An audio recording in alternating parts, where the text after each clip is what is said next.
Professional तरीके से ऐसे सेक्स वर्कर्स को रखा जाता है।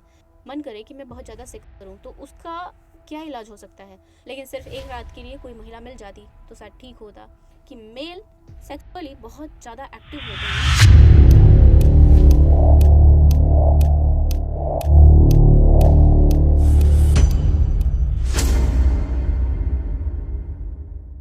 एक ऐसा व्यापार जो कायदे से तो होना नहीं चाहिए लेकिन समाज के लिए बहुत ज़रूरी है, उन लोगों से, उन इज्जतदार महिलाओं को बचाने के लिए जो हमारे समाज को गंदा कर सकते हैं।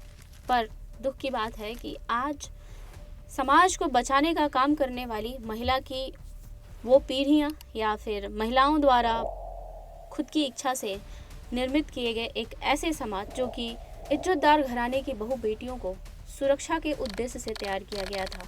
कुछ महिलाएं जो अपनी स्वेच्छा से देह व्यापार करती थी, उन्होंने असल में ये सोचा था कि जो समाज में गंदे लोग हैं उनसे इज्जतदार घर की महिला और बेटियों को मैं सुरक्षित बचा पाऊंगी अगर मैं ऐसा करती हूँ तो।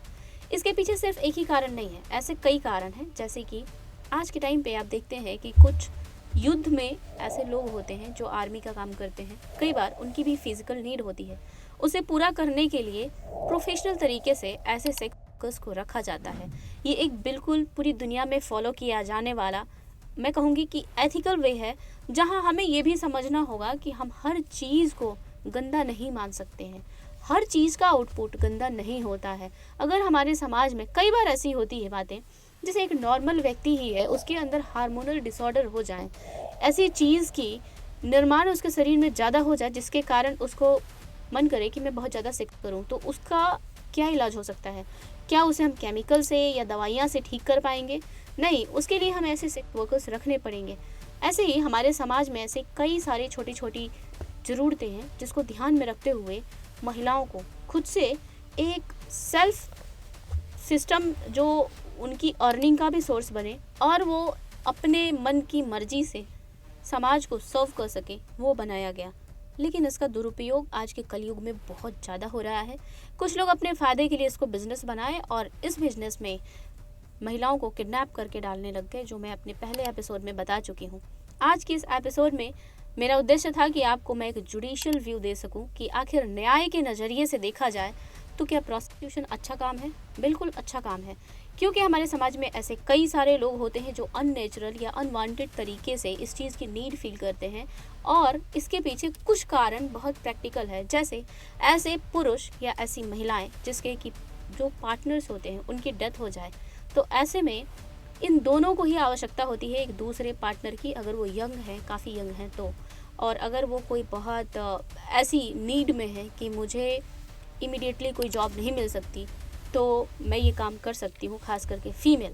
और अगर कोई ऐसा मेल जेंडर है जिसके पास मतलब ऐसी जॉब है या ऐसा उसका काम है जहाँ उसको लगता है कि अगर मुझे सिर्फ पूरी लाइफ के लिए नहीं लेकिन सिर्फ एक रात के लिए कोई महिला मिल जाती तो शायद ठीक होता। और हम इसे बुरा नहीं कह सकते हैं क्योंकि ये प्रकृति हर किसी को उस तरीके से बनाती है। तो ये बहुत ज़रूरी है कि आज के टाइम पे हम इस पे खुल के बातें करें और अपने ओपिनियंस रखें। ज़्यादा शर्माने या घबराने की कोई आवश्यकता नहीं है किसी के लिए।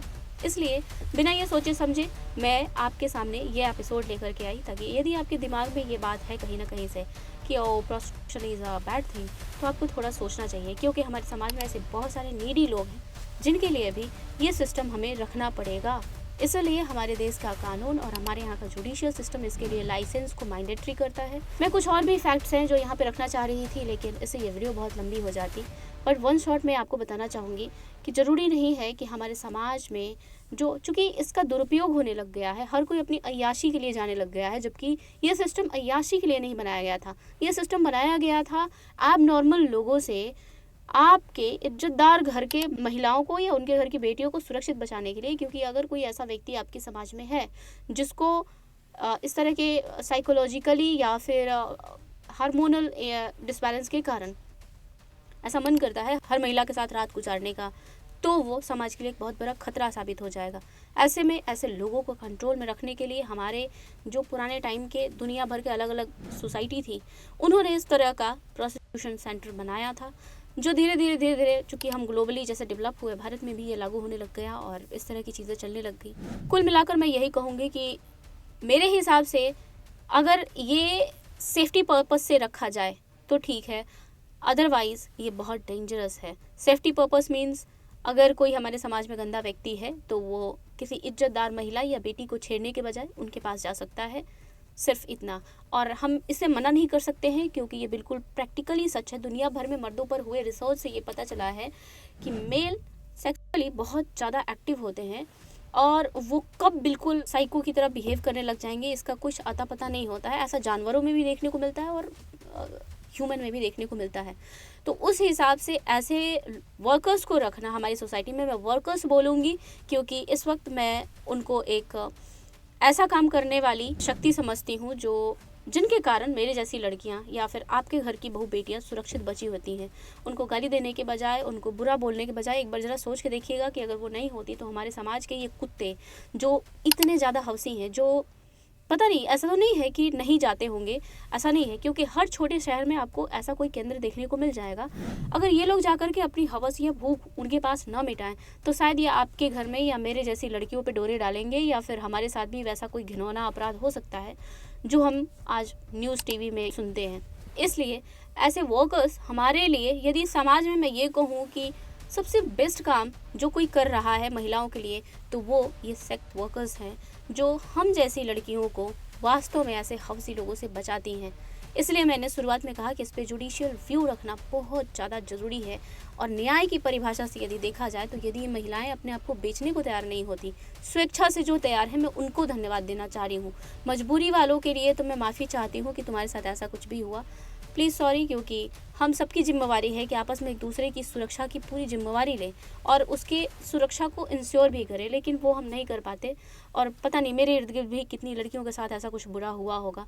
मगर फिर भी एक बात मैं बोलना चाहूँगी कि जो महिलाएं ऐसा काम कर रही हैं उनको मैं दिल से धन्यवाद करती हूँ, बल्कि मैं बहुत शुक्रगुजार हूँ कि आपके कारण बहुत सारी लड़कियाँ सेफ़ हैं, बहुत सारी लड़कियाँ सुरक्षित हैं। आप अपने काम को चाहे जैसे भी कर रही हैं, कायदे से तो आपको इज्जत मिलनी चाहिए थी जो नहीं दे रही है ये सोसाइटी, लेकिन फिर भी आपके लिए मेरी ये कोशिश है कि मैं लोगों को अवेयर कर सकूं कि आपका काम असल में कोई बहुत गंदा और घटिया काम नहीं है, बल्कि आप तो समाज की इज्जतदार घर की महिला और बेटियों को सुरक्षित कर रही हैं। इसलिए मैंने आपको ये बात बोली कि समाज में कई सारी ऐसी गंदी चीज़ें हैं जिसके लिए इनका होना बहुत ज़्यादा ज़रूरी है। आगे मैं और कुछ नहीं कहना चाहती हूँ, बस इतना ही। Thank you so much.